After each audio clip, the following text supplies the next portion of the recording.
ang Alcatraz Federal Penitentiary, kilala bilang The Rock, isang maximum security na kulungan na sinasabing imposibleng takasan.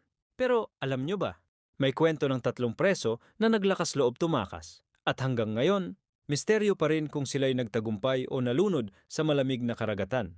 Una, kilalanin natin ang mga bida sa kwento. Si Frank Morris, ang utak ng operasyon na may IQ na 133. Ang magkapatid na sina John at Clarence Anglin, mga bank robbers na eksperto sa teamwork. At si Allen West, ang kasabwat nila na naiwan dahil hindi nabuksan ang selda. 1 taon nilang pinagplanuhan ang pagtakas. Gumamit sila ng mga hinulmang kutsara para butasin ang likod ng selda na nagdala sa utility corridor ng bilangguan. Ang kanilang escape plan. Gamit ang mga raincoat, gumawa sila ng raft para makatawid sa karagatan.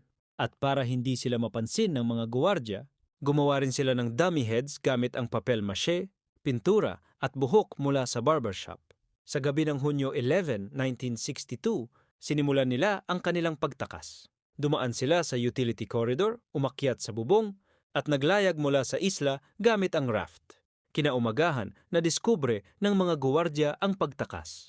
Agad na nagsagawa ng malawakang paghahanap gamit ang mga bangka, helicopter at diving teams. Pero walang natagpo ang katawan. 2 teorya ang lumabas.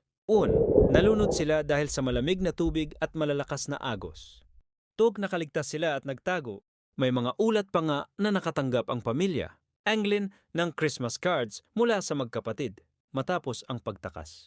Bagamat sarado na ang Alcatraz noong 1963, nananatili itong isang tourist destination at paalala ng talino at tiyaga ng mga taong handang gawin ang lahat para sa kalayaan. Kaya ang tanong, nalunod nga ba sila o matagumpay na nakatakas? Ano sa tingin mo? I-comment mo na sa baba.